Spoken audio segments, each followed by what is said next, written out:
Personal finance में forecasting word use करते हैं तो इसको आप ऐसे समझिए, it is your ability to look into your own financial future. Forecasting को करते वक्त हमको अपना गोल एनालिसिस भी कर लेना होता है। तो फ्यूचर इवेंट्स, आपका फ्यूचर प्रिडिक्ट किया जाता है, उसके साथ साथ आपका ये भी देखा जाता है कि कौन से स्पेसिफिक बेसिस पे हम आपके फ्यूचर गोल्स डिसाइड कर सकते हैं। Your future forecasting has to be derive from your present position और उसके साथ साथ ही आपके फ्यूचर प्रेडिक्शंस की जाती हैं।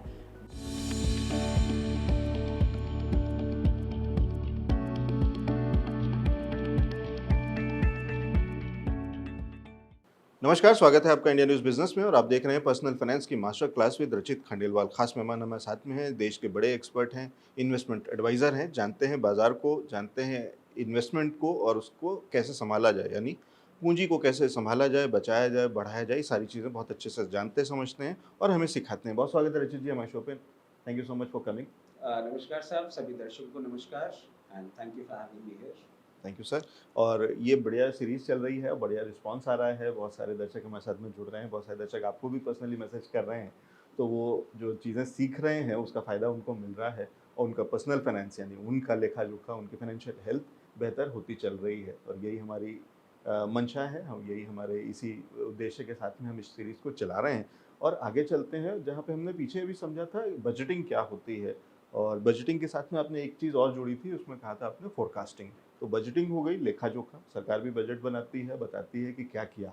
तो जब वो बताती है पूरे साल में क्या किया, तो वहाँ पे बजटिंग होती है, लेकिन साथ ही साथ ये भी बताती है कि अगले साल वो क्या करने जा रही है। बहुत सारे पहले रेल बजट अलग होता था, तो वो बड़ा लोगों को एक अलग एक्साइटमेंट होता था कि इस जगह पे भी ट्रेन आ रही है, नई ट्रेन चल रही हैं या नई पटरियाँ बिछ रही हैं और नई तरीके की ट्रेन आ रही हैं, बुलेट ट्रेन्स वगैरह उस तरीके की चीज़ें आती थी जब अनाउंसमेंट, तो अच्छा लगता था। अब वो सारा तो मर्ज कर दिया गया, लेकिन ये चीज़ें कहीं न कहीं, क्योंकि वो फोरकास्टिंग वाला एलिमेंट की बात कर रहा हूँ कि किस तरीके से वो अच्छा लगता था कि अब इस साल ये होगा।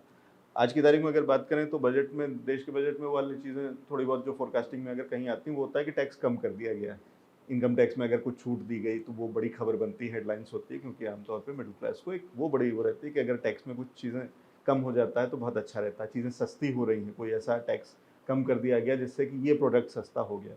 आमतौर पर सिगरेट और बाकी चीज़ों में हमेशा बढ़ता ही जाता है, तो वो अलग चीज़ है, लेकिन काम की चीज़ों में, एसेंशियल चीज़ों में कई बार अगर कम किया जाता है, सरकार करती है, रिलीफ देती है, तो लोगों को बहुत अच्छा लगता है, मज़ा आता है।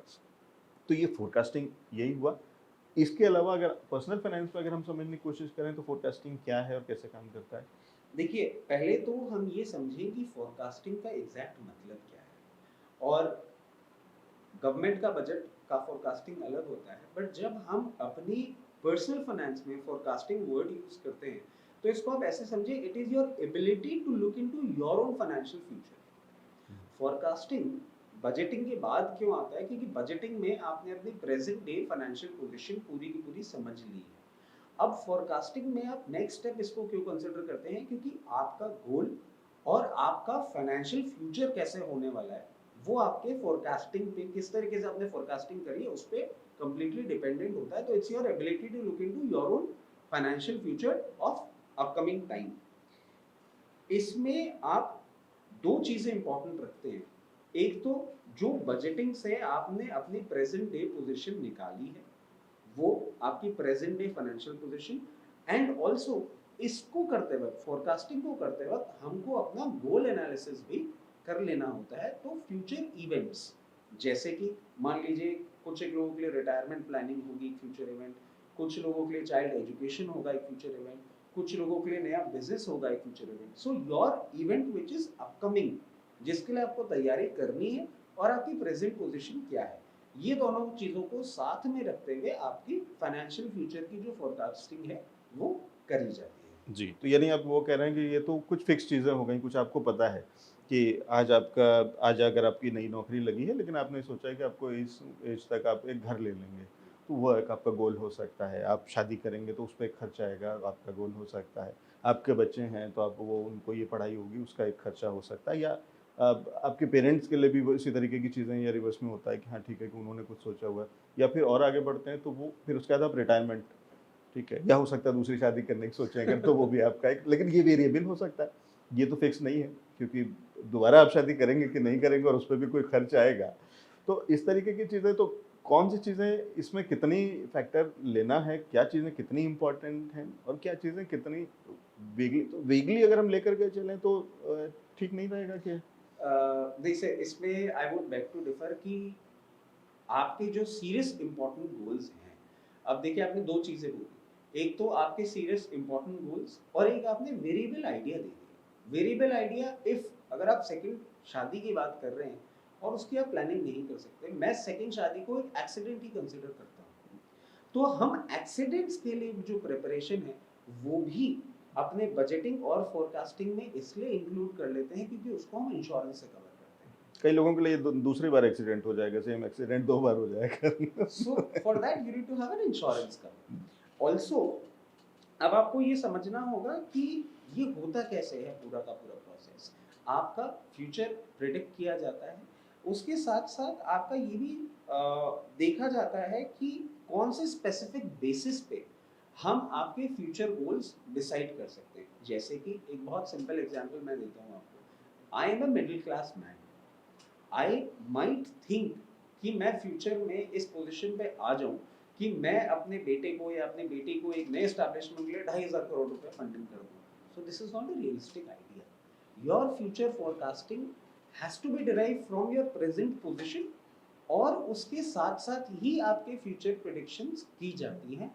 वेरिएबल जो होता है उसके लिए तो मैंने आपको बताया था कि हम विंडफॉल का इन्वेस्टमेंट करते हैं, बट बहुत स्पेसिफिक डेटाज होते हैं आपके पर्सनल फाइनेंस के जिनको हमको कंसिडर करके ही आपकी फोरकास्टिंग करनी होती है। तो वो स्पेसिफिक डेटा जो आपको पहले भी मैं बता चुका हूँ, इनकम, एक्सपेंस, लायबिलिटी क्या हो रखी है आपकी, आपके एसेट्स क्या हैं, वो सारे के सारे हम इसमें इंक्लूड करते हैं और उस स्पेसिफिक डेटा पे ही हम आगे आपकी प्लानिंग करते हैं। तो ये कभी वेग नहीं हो सकती, it has to be realistic.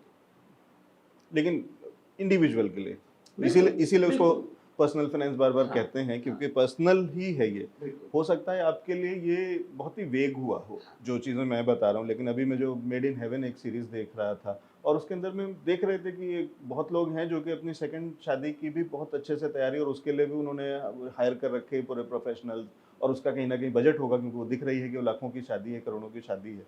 तो लेकिन वो पर्सनल है, they can afford to do that and maybe उनके गोल्स में वो पार्ट ऑफ दैट है। तो वो they can afford to do that and उसको अपने उसमें प्लान में लेकर के, हो सकता है चल रहा है, ना भी लेकर के चल रहे हो तो भी they can afford to do हाँ दैट। लेकिन ये रियलिस्टिक किसके लिए है और क्या चीज़ें हैं, और जो चीज़ें आपके हाथ में हैं, जो हमने बजटिंग में बात करी थी, जहाँ पे कि ये आपकी इनकम है, इसमें एक्स्ट्रा आएगा, उसको कैसे इस्तेमाल करेंगे वो भी बताया जाएगा। बिल्कुल। उसी तरीके से ये वो फ्यूचर गोल्स हैं, खर्चे हैं जो आएँगे।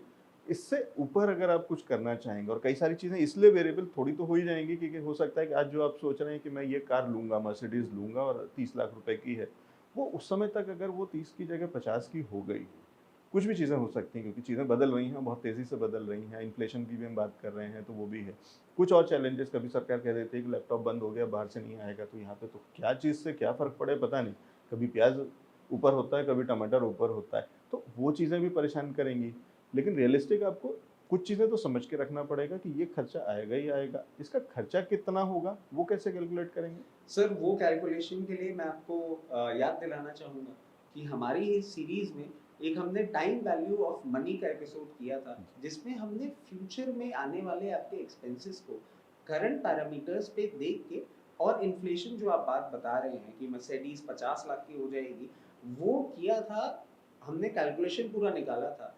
तो जब हम इस पर्टिकुलर फोरकास्टिंग को काम में लेते हैं, तो टाइम वैल्यू ऑफ मनी से ही हम आपके प्रेजेंट गोल की फ्यूचर वैल्यू निकाल लेते हैं कि उस टाइम भी जैसे बताया था कि आप मान लीजिए चाइल्ड एजुकेशन हो गया या आपका गाड़ी का प्लान हो गया, तो उसका कितना वैल्यू आने वाले टाइम में जब तक आपका गोल अचीव हो रहा है, उसको हम फैक्टर इन करके ही आपका गोल जो है वो पूरा का पूरा ठीक है। तो ये डिफाइन बहुत सारी करते हैं। चीज़ें हैं जो कि इस सीरीज़ में हम सीख रहे हैं।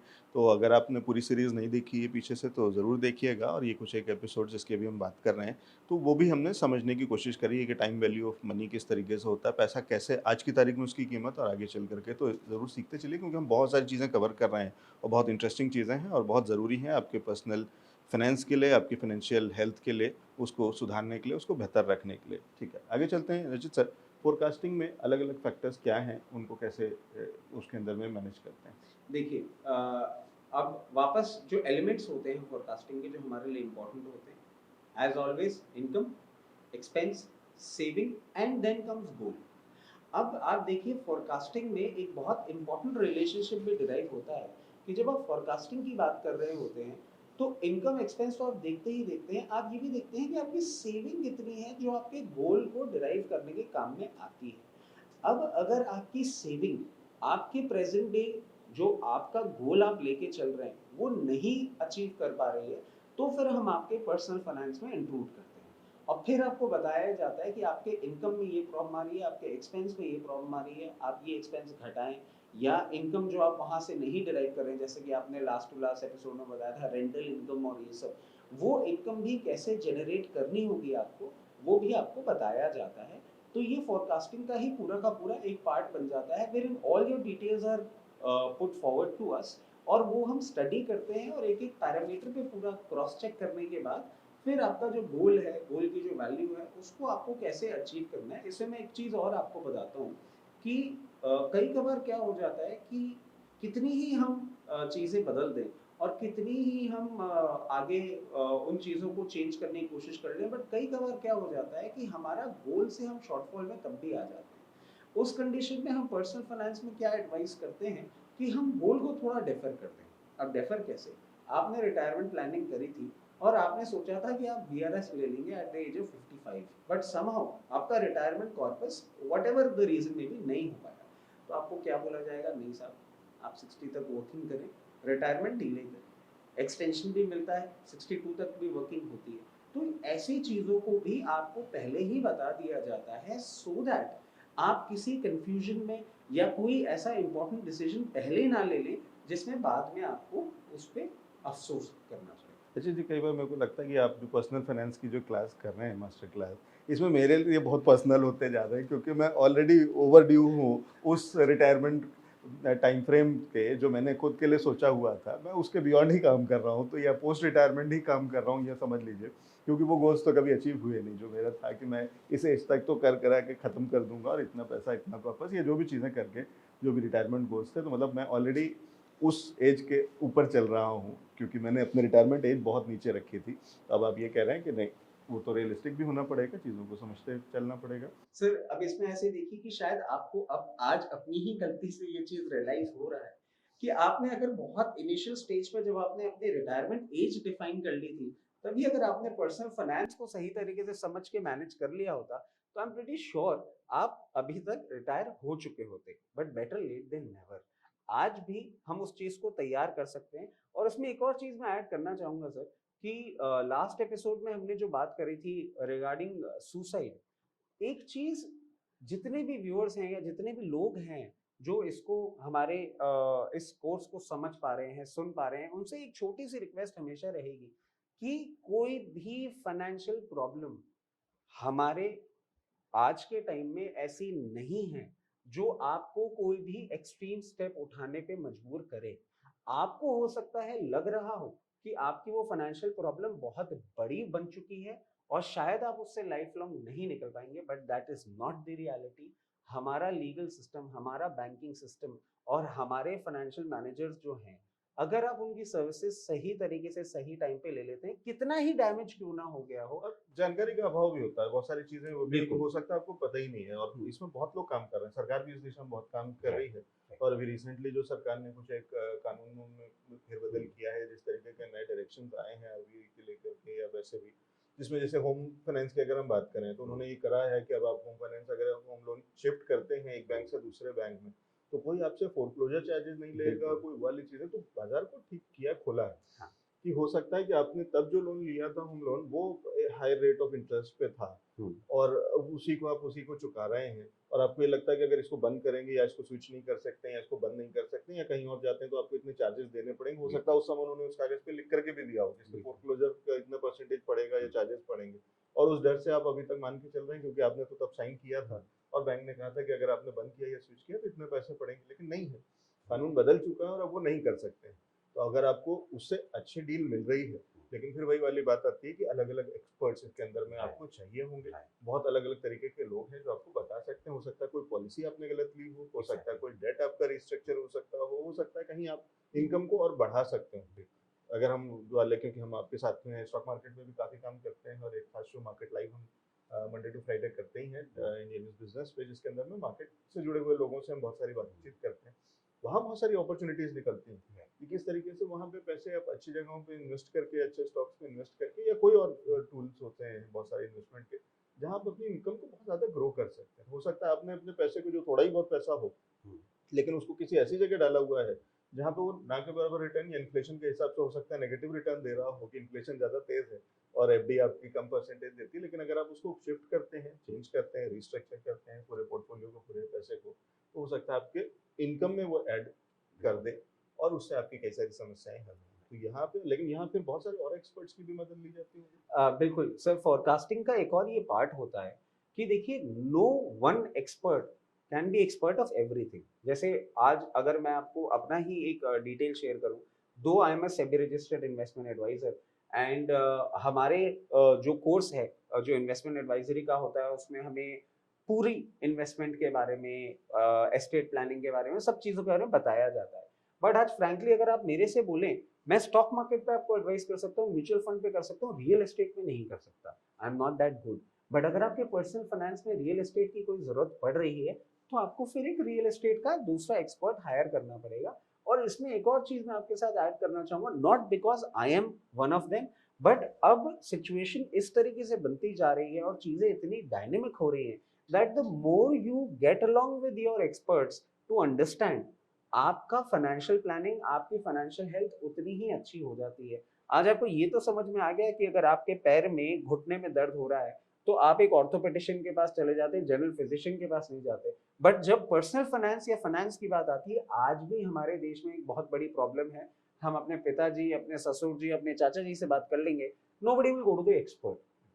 ठीक है, तो ये वो है, और ये फिर जनरल फिजिशियन है जो इन्वेस्टमेंट एडवाइजर है, जो आपको बताएगा और वही आपको रेफर करेगा कि ये समस्या है कहाँ, क्योंकि हो सकता है जो आपको घुटने में समस्या लग रही थी वो किसी नर्व की समस्या थी और आपको वो किसी न्यूरोलॉजिस्ट को सजेस्ट करेगा कि ये घुटने में समस्या जो है ये आपके घुटने की समस्या नहीं है, ये आपकी हड्डियों की समस्या नहीं है, ये किसी नस के दबे होने की वजह से है और इसके लिए आप उस डॉक्टर से जाकर के मिलिए, तो वो एक्सपर्ट है। उसी तरीके से आप हमको ये तो बता सकते हैं कि आपका कितना पैसा रियल एस्टेट में होना चाहिए पोर्टफोलियो जब बनाएंगे, लेकिन वो कौन सा रियल एस्टेट होगा, कौन सी प्रॉपर्टी होगी, कमर्शियल होगी कि रेजिडेंशियल होगी, अपकमिंग होगी कि ऑलरेडी एग्जिस्टिंग होगी, प्लॉट होगा कि फ्लैट होगा, ये सारी चीज़ें आपका एरिया नहीं है और एरिया ऑफ एक्सपर्टीज नहीं है। उसके लिए अगर हम उस एक्सपर्ट से समझेंगे जो कि हमें एग्जैक्टली ये बता देगा कि अगर आपको ये चाहिए है, इस तरीके का रिटर्न चाहिए तो आप ये कर लीजिए, अगर आप ऐसे रहते हैं या किराए पर रहते हैं तो आप ये खरीद लीजिए, या आपको अगला प्रॉपर्टी लेना है, हॉलीडे होम लेना चाहिए कि ये कमर्शियल प्रॉपर्टी, तो बहुत सारी चीज़ें हैं और ऐसे बहुत सारे टूल्स हैं,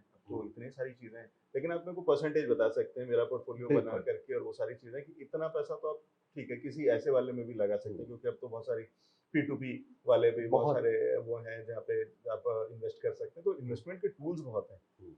लेकिन हम अपनी समझ से करें उससे अच्छा है कैलकुलेटेड और बहुत ही तरीके से, बहुत ही साइंटिफिक तरीके से, बहुत ही मैथमेटिकल तरीके से चीज़ों को करें तो और बेहतर है। कि गोल्ड एक अच्छी चीज़ होती है, लेकिन गोल्ड मेरे पास कितना होना चाहिए, मेरे ओवरऑल पोर्टफोलियो का कितना परसेंटेज होना चाहिए, ये आप ही मेरे को बता सकते हैं कि इससे ज़्यादा नहीं होना चाहिए। तो हर बार मैं दिवाली पे या हर बार मैं उस पे अक्षय तृतीया पे गोल्ड और खरीदूं या गोल्ड ईटीएफ खरीदूं या गोल्ड से जुड़ा हुआ कोई और स्टॉक खरीदूं या कुछ ऐसी चीजें करूं, ये बताने वाले आप ही हैं, क्योंकि मैं फिर अपनी समझ से करूंगा तो हर बार मैं वही ऐड करता जाऊंगा। हो सकता है बात करते हैं कि सारे एग्स जो है एक ही बास्केट में नहीं होने चाहिए या उस तरीके से, तो मिसमैनेजमेंट है और उसी को ठीक करने की ही कवायद है जो हम यहाँ सीख रहे हैं। ठीक है ऋषि जी, और कोई चीज़ है जो कि फोरकास्टिंग में ऐड करनी है? बिल्कुल, इसमें एंड में मैं एक चीज़ आपको बताना चाहूँगा कि फोरकास्टिंग एक ऑनगोइंग प्रोसेस है। जैसे मान लीजिए कि आप अपने हेल्थ को लेके अब अवेयर हो गए हैं, तो आप जिम भी जा रहे हैं, अपना बीएमआई भी कर रहे हैं, वेट भी कर रहे हैं, सब कुछ कर रहे हैं और ये एक रेगुलर प्रोसेस है। तो फोरकास्टिंग के साथ भी ऐसा नहीं हो सकता कि आप लाइफ में एक बार ही कर रहे हैं। अगर आपकी लाइफ में कोई भी चेंज आ रहा है, उसके साथ-साथ आपको फोरकास्टिंग वापस तो करनी ही पड़ेगी। और वैसे एनुअल बेसिस पे आपको हर साल अपने बजट की एक बार फोरकास्टिंग कर लेनी चाहिए। अगर चीज़ें नहीं भी बदल रही हैं, कहीं हम लूज़ हो रहे हैं, कहीं हमारे गोल से दूर जा रहे हैं, या कहीं हम ऐसा ना कर रहे हो कि जैसा आप चाहते हैं कि हमारे डिस्क्रिशनरी एक्सपेंसेस को हमने बिल्कुल ही खत्म कर दिया और उससे हम डिप्रेसिंग स्टेट में चले जाएं। तो to have a clear idea of our financial health and have a clear goal, forecasting is a process जो हमको हर चेंज पे या एनुअल बेसिस पे करते ही रहनी चाहिए। ठीक है, तो ये कंटिन्यूअस प्रोसेस है, ऑनगोइंग प्रोसेस है, इसमें एक दिन करके नहीं कर सकते। पता नहीं क्यों बार-बार मुझे ये लगता है कि पर्सनल फाइनेंस की मास्टर क्लास नहीं है। ये बहुत ही पर्सनल कमेंट है जो रचित जी मेरे ऊपर करते रहते हैं कि एक बार जिम जा करके नहीं चलेगा, बराबर जाते रहना पड़ेगा। एक दिन डाइट सुधारने से नहीं चलेगा, रोज़ करते रहना पड़ेगा क्योंकि आपको अपनी हेल्थ सुधारनी है, बचा के रखनी है, बेहतर करनी है। तो इस तरीके की चीज़ें करनी होती हैं। उसी तरीके से पर्सनल फाइनेंस में यानी फाइनेंशियल हेल्थ अगर आपको सुधारनी है, तो आपको उसकी भी एडवाइज़री रेगुलरली देखनी पड़ेगी, उसकी स्क्रीनिंग रेगुलरली करनी पड़ेगी और चीज़ों को उसी तरीके से चेंज करते रहना पड़ेगा। क्योंकि हो सकता है आज जो आपको गोल लग रहा है कि मैं किसी दिन वो वाली गाड़ी लूँगा, जिसकी छत खुल जाएगी, जिसमें सिर्फ़ 2 सीटें होंगी और वो वाला। लेकिन समय के साथ में आपको ये समझ में आया कि वो कोई बहुत अच्छी चीज़ नहीं है, यहाँ का मौसम उतना अच्छा नहीं होता, प्लस घर परिवार में अब लोग ज़्यादा हैं, 2 सीट से काम नहीं चलेगा। तो हो सकता है कि वो गाड़ी भी सस्ती लेनी पड़े और ईज़िली आप ले पाएँ। तो वो गोल ज़रूरी नहीं है कि वो महँगा ही हो, बढ़ भी जाए। हमें वो हो सकता है कि नीचे भी आ सकता है और चीज़ों को उस तरीके से रीअलाइन करते रह सकते हैं और ये एक कंटिन्यूअस प्रोसेस है।